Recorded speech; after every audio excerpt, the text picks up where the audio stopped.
तो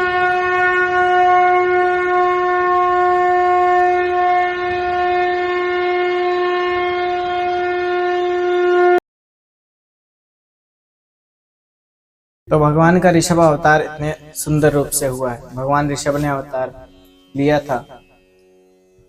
हमारे भारत में 3 भरत हुए हैं। 3 भरत कौन कौन? जड़ भरत, दुष्यंत पुत्र भरत, जिनके नाम से ये इस देश का नाम भारत पड़ा है, दुष्यंत पुत्र भरत, और कैकेयी पुत्र भरत। 3 भरत हुए हैं हमारे भारत में। दुष्यंत पुत्र भरत और कैकेयी पुत्र भरत और जड़ भरत, महर्षि जड़ भरत। अब जड़ भरत जी की क्या कथा है वो हम आपको बताएंगे। संक्षिप्त में हम आपको समझाना चाहेंगे कि जड़ भरत जी बहुत बड़े ज्ञानी महात्मा हुए हैं। क्या हुआ था एक बार कि जड़ भरत जी बहुत बड़े ज्ञानी थे, बहुत बड़े संत तपस्वी। एक बार उन्होंने जब मोह माया से निकले, जब कई ऐसे कार्य उन्होंने जीवन में अपने देखे, फिर उन्हें वैराग्य आ गया, भगवान की भक्ति अंदर में आ गई, तो उन्होंने संन्यास लिया। उसके बाद जब उन्हें एक मृग के बच्चे से प्रेम हो गया, एक मृग का बच्चा छोटा सा, उसे चोट लग गई, उस पर पट्टी बांधी, उस पर उन्होंने ऐसा प्रेम उससे हो गया कि होता है ना कि किसी भी पशु को आप पालेंगे तो उससे लगाव हो जाएगा। तो अब उनको लगाव हो गया, मोह हो गया।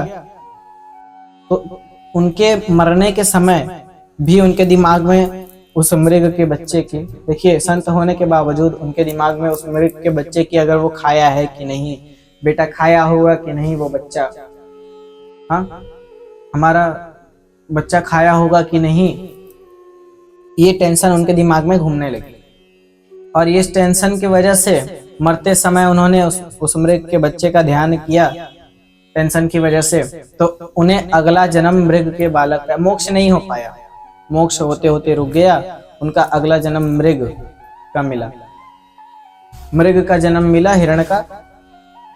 तो ये बड़े बड़े जड़ महात्मा जो हुए हैं जड़ भरत जी, इसका वर्णन गीता में भी मिलता है। भगवान शिव पार्वती जी से बता रहे हैं कि ऐसे ऐसे हुआ था पार्वती। जड़ भरत जी बड़े ज्ञानी महात्मा थे। एक बार उन्होंने राजा रहुगण को उपदेश दिया था। क्या उपदेश दिया था? राजा रहुगण पालकी में जा रहे थे, 4 सैनिक जो है कि पालकी उठाकर अपने कंधों पर, बड़े हट्टे कट्टे थे, उठाकर जा रहे थे।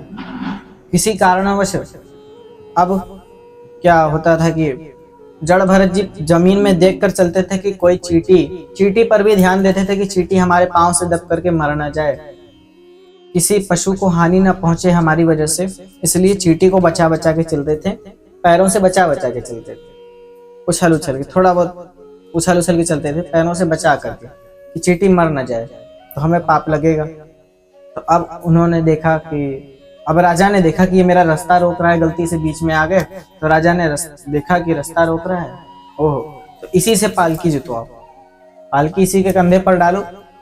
अब आगे की 2 डंडी जो है, राजा जो जड़ भरत जी थे, महर्षि जड़ भरत, उन्होंने अपने कंधों पर उठा ली। कहा ठीक है चलो भाई, राजा हो, कर लो जो करना है। उठाई, चलते रहे। अब वहां पर भी देखिए कि उन्होंने चींटियों की, रास्ते में चींटियों की एक कतार आई, उन्होंने उसे बचाने के चक्कर में छलांग लगा दी, राजा चोट लगी, राजा को चोट लग गई। अब फिर से उन्होंने छलांग लगाई चींटियों को बचाने के लिए, फिर से चोट लगी। राजा बोले अरे क्या हुआ, कोई जानवर है क्या? बोले नहीं। सैनिक बोले नहीं, ये उछल रहा है आगे वाला। तो उसने कहा कि इसे कोड़े मारो।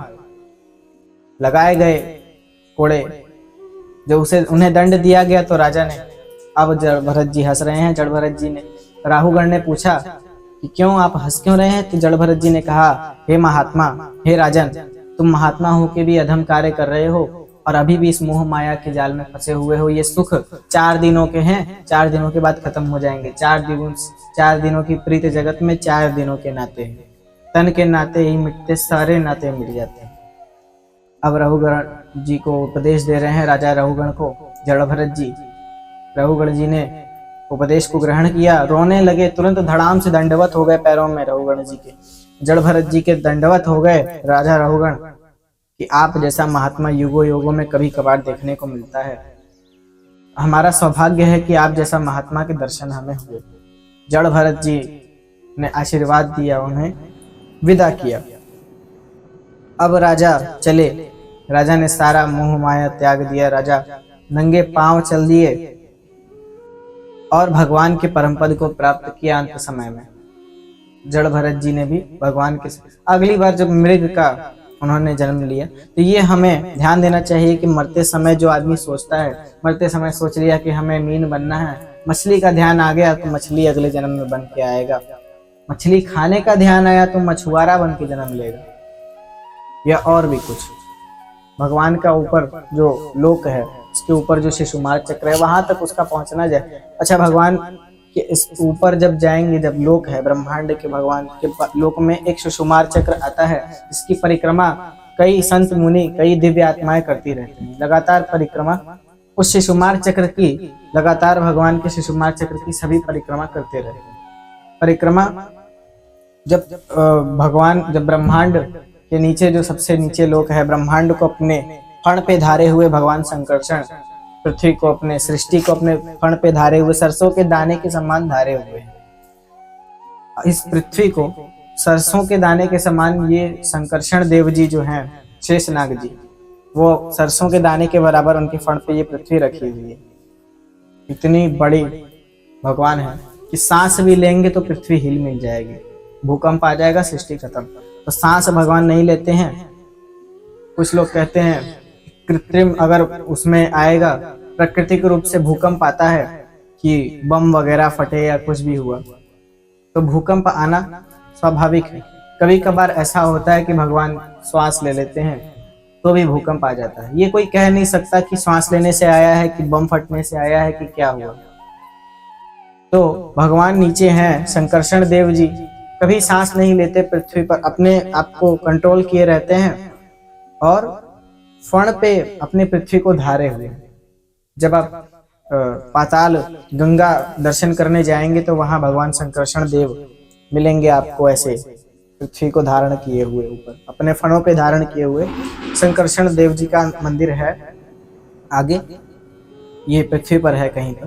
तो वो जगह भी मुझे विस्मृत है। तो वो पृथ्वी पर एक मंदिर है संकर्षण देव जी का, पाताल गंगा नाम से एक मंदिर है, जहाँ पर पाताल गंगा बहती हैं, आज भी बहती हैं। तो वहां दर्शन करने जब आप जाएंगे तो ये देखने को दृश्य मिलेगा।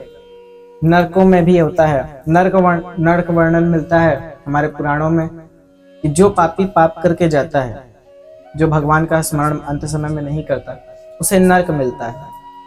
नरक क्या है भाई? अच्छे आदमियों के लिए, अच्छे लोगों के लिए भगवान ने नरक बनाई है, बुरे लोगों के लिए उन्होंने, अच्छे लोगों के लिए उन्होंने स्वर्ग बनाई है और बुरे लोगों के लिए नरक।